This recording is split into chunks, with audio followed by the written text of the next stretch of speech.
সংস্কার এই মুহূর্তে দরকার।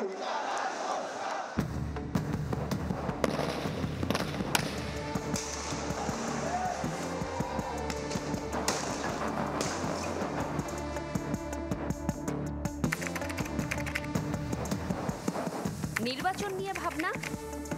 জাতীয় সংসদের আগে যদি আমরা তৃণমূল থেকেই আগে ইউনিয়ন, তারপর হচ্ছে উপজেলা, তারপর হচ্ছে জেলা পর্যায়ের যে আমরা যদি ইনস্টিটিউশনগুলোকে এস্টাবলিশ করতে পারি, তাহলে যে আমাদের ক্ষমতার যেই বিকেন্দ্রীকরণ, আমরা যেটাকে ক্ষমতাকে এককেন্দ্রীকরণ যেটি হয়ে গিয়েছিল ফেসিবাদের সময়, আমরা সেই চক্র থেকে আমরা বের হতে পারবো। এবং এই যে অন্তর্বর্তীকালীন সরকার একটা জাতীয় সংসদ নির্বাচন আয়োজন করার জন্য কতটা সক্ষম, সেটিরও একটি ফিল্ড টেস্ট সেটিও হয়ে যেতে পারে এই স্থানীয় সরকারের নির্বাচনের মধ্য দিয়ে। তো সেই জায়গা থেকে আমরা এই জন্যই চাচ্ছি আমরা যে জাতীয় সংসদ নির্বাচনের আগেই স্থানীয় সরকারের নির্বাচনটি হোক। তৃণমূলের প্রস্তুতি প্রান্তিক পর্যায় পর্যন্ত আমরা পৌঁছচ্ছি এবং মানুষের মতামত আমরা নিয়ে আসতে পারছি, এবং আমরা যখন কাঠামোগত এবং হচ্ছে আমরা যখন সাংগঠনিক কার্যক্রম আমরা শুরু করতে পারবো, তখন সেটার হচ্ছে জনসম্পৃক্ততার নীতিটি কি এবং সেটির পরিমাপক তখন আমরা নির্ধারণ করতে পারবো। সার্ভিস ওরিয়েন্টেড স্টেট বা জনকল্যাণমূলক একটি রাষ্ট্র কাঠামো যাদের মধ্যে রয়েছে, সেই সব মানুষগুলোই হচ্ছে নেতৃত্বের জায়গায় তারা সুযোগ পাবে। দলীয় গঠনতন্ত্র কেমন হবে?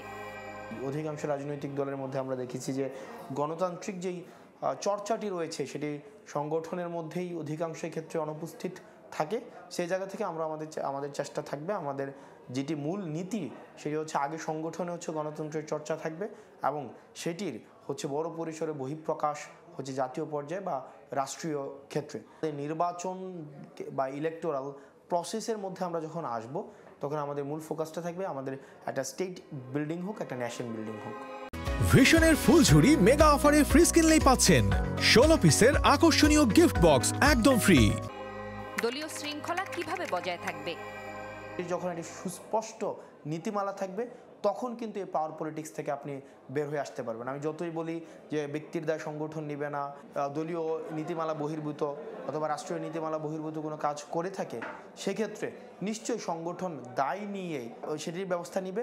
রাষ্ট্রীয় যে বিদ্যমান যে আইনগত কাঠামো রয়েছে সেটির মধ্য থেকেও ব্যবস্থা নেওয়ার জন্য নিশ্চয়ই নীতিমালা বা নীতি সেই বিষয়টিকে ফ্যাসিলিটেট করবে।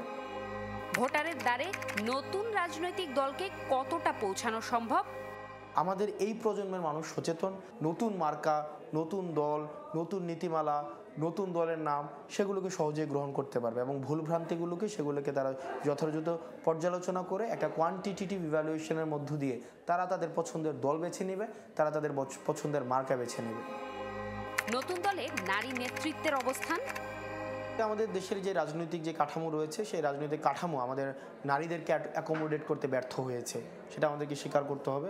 আমরা চেষ্টা করব আমাদের রাজনৈতিক যেই দল, সেই রাজনৈতিক দলে সেখানে হচ্ছে প্রাইস প্রমোশনের মধ্য না হয়ে সেখানে কিভাবে কন্ট্রিবিউশনের মাধ্যমেই সেখানে হচ্ছে তাদের অবস্থান তৈরি করে নিতে পারে এবং আমাদের রাজনৈতিক দলে সেই বিষয়টি অবশ্যই উন্মুক্ত থাকবে।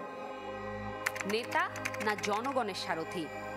তা আমাদের চেষ্টা থাকবে বাংলাদেশটা মানুষের হোক, বাংলাদেশটা নাগরিক হোক এবং দেশের মানুষ প্রজা থেকে নাগরিক হয়ে উঠুক। যদি মানুষ মনে করে, দেশের নাগরিক মনে করে আমরা বিবর্জিত হয়েছি, ঠিক যেহেতু আমাদের কাছে উদাহরণ হিসেবে আওয়ামী লীগ রয়েছে, সেই উদাহরণটিকে আমরা মনে রাখতে চাই, ঠিক একইভাবে আমরা অপ্রাসঙ্গিক হয়ে যাব।